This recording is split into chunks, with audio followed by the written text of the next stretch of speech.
Good morning, beautiful friends. Somebody put a meme on Facebook yesterday. Beautiful meme. And I want to talk a little bit about it today. So I'm just checking that the thing is still recording because it's been going off recently, as you know. The meme. You did not come here to serve fictitious money and government. You came here to bring heaven to earth. That is so true. Now, as most of you know, I don't only talk about politics, I talk about spirituality as well. And this idea that we come here, we're not just randomly born, we're not just the result of a mixture of the genes of our parents, although that's part of our earthly experience.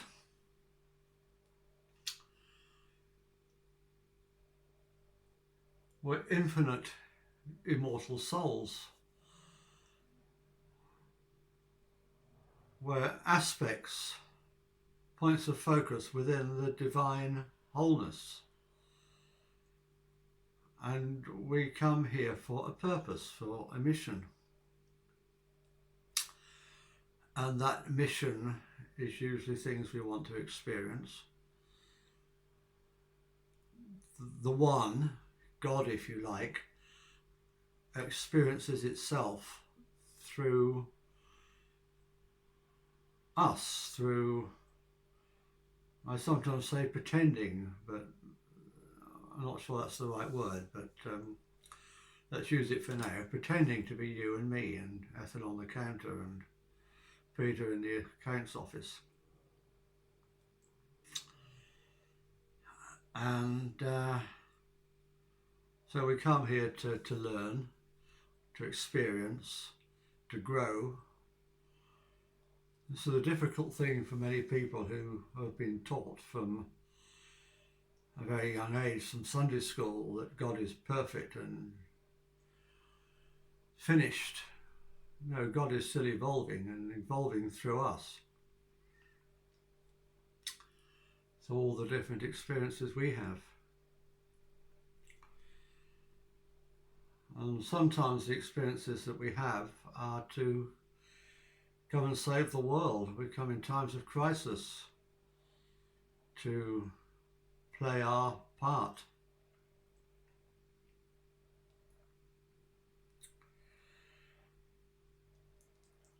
And we get caught up. It's like life's a game. It's an illusion or it's a game. These are metaphors, just metaphors, but the useful ones. You want to go and have a game of tennis. And you know it's a game of tennis, you know it's not reality.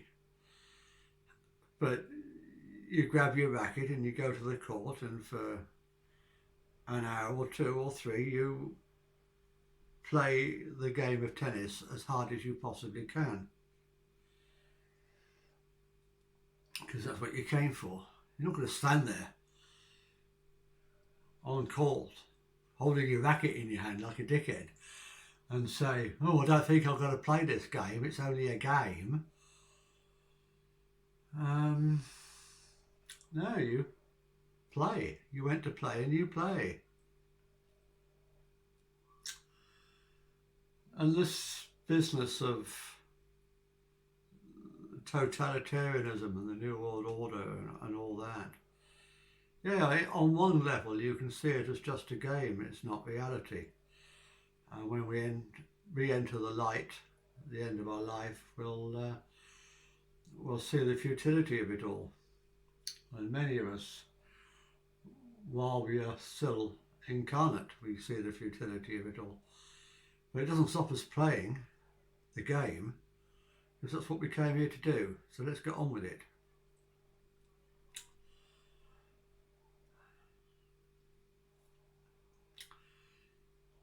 And we get caught up in a couple of 2 or 3 videos ago, or audio podcasts for those of you who are tuning in on the podcast rather than on YouTube. I spoke about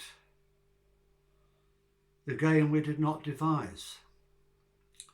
We were born into a game we did not devise, and the rules are stacked against us and in favour of the globalist elite. We have no way to win this game. Our only way out is to stop playing this game and devise a fairer one. Well, that's what the writer of that meme was talking about.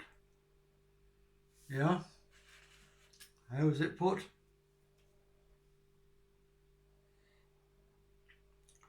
The fictitious money and government. The fictitious game of money and government. And that's all it is, it's a game. And it's a game we can't win. Well, the best thing we can do is to stop playing it. Give up money and stop respecting government. Build an alternative culture and an alternative economy based on freely giving and freely receiving. Not communism, because communism is when the government organise that and take their cut. I'm talking about an informal free gift economy where we all help each other. I keep on banging on about this. It's probably the most important thing. If we can only start to help each other to thrive instead of trying to thrive at each other's expense, we can build heaven on earth. If we can live a life without fear, we can build heaven on earth. My book, Love Not Fear, is all about how we can stop, firstly to stop allowing the government to scare the crap out of us. Secondly, to stop the banks scaring the crap out of us by lending us money that we have to pay back at ridiculous interest rates. But thirdly, stop scaring the crap out of each other. And that's what the game we did not devise, the fictitious game of money and government, lead us to do, to live in fear. It's all designed to live in fear. This bogey bug that's going around at the moment was just designed to put us into fear. I mean, I'll talk more about this another time, but this century, and it's only been this century, we've had a new serious disease, a new bogey bug, every couple of years. And I think it's all part of a plan. And they wanted to bring a depopulation bug,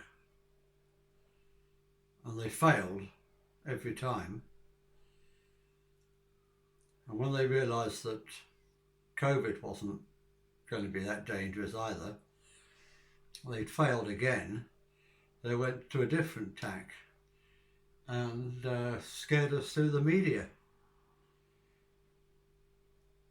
Tried to make out that this bug was far more dangerous than it really is.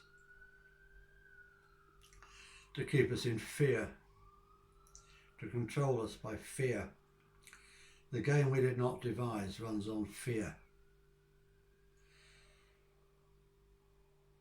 The fairer game that we can devise, well, that I've already devised and explained in my book, is based on love, not fear.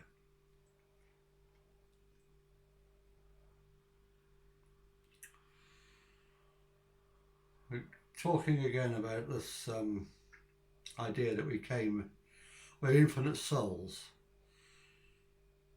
infinite immortal souls that come here to have an experience and an interaction, and that we are all aspects, focus points within God, within the one. You then realize that the lion and the gazelle are both God. There's no good or evil. They're both God having an interaction in order to have an experience.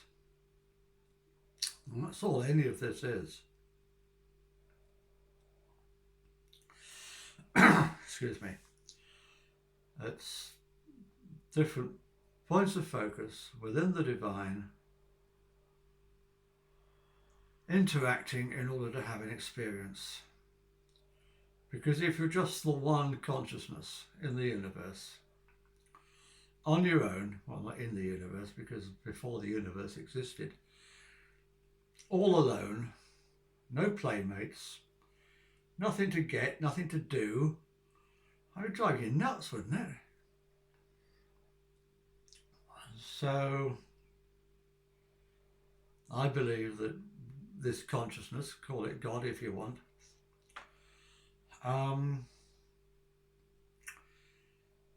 devised all of what we call creation in its own mind, its own infinite mind, so it could have interactions with itself and experience itself.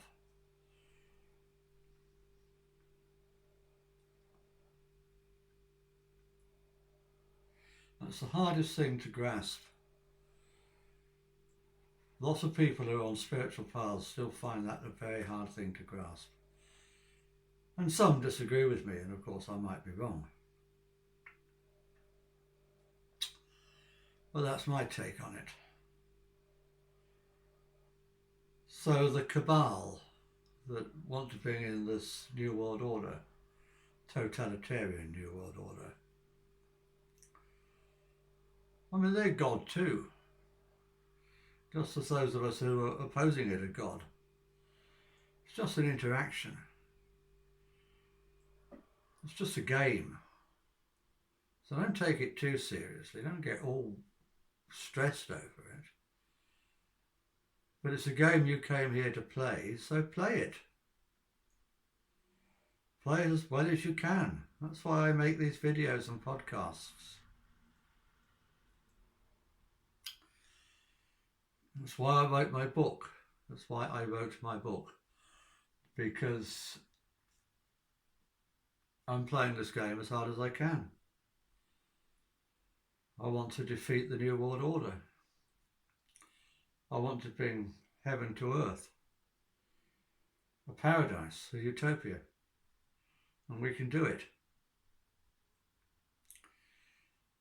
Just by not by overthrowing government, and certainly not by replacing one oppressive party with another oppressive party.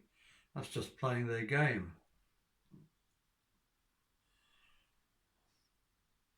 The whole game of party politics, divide and rule.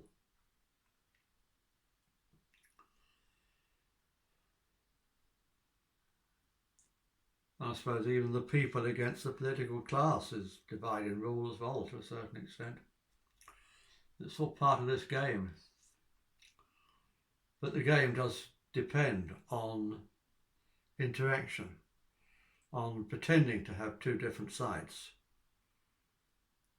The lion and the gazelle. The cabal and us lot. The awakened and the woke. Yeah. So that's the game we came here to play. It is a game of divide, I suppose, to a certain extent. But the more that we can bring unity,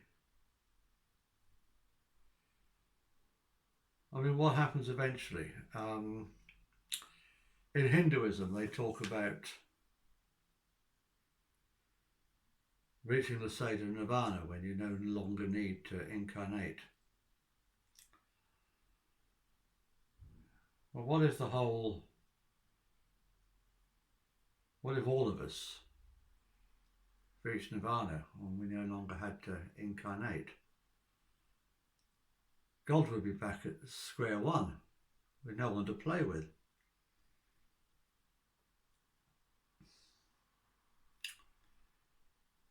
So then I suppose we'd have to have another big bang, start the whole thing over again.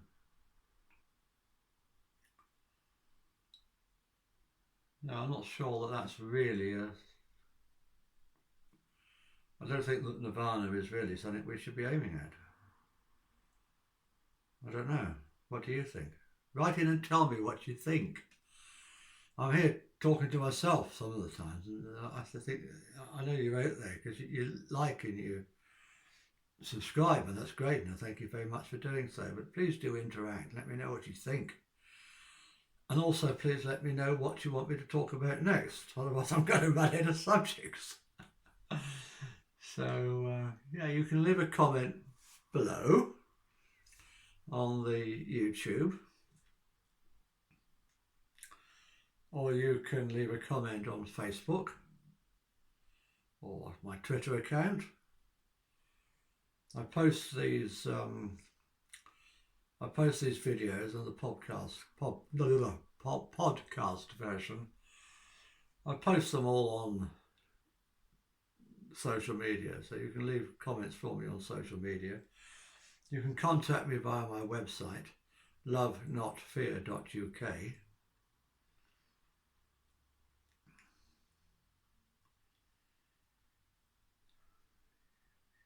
Yeah, please do get involved. Write and tell me what you think.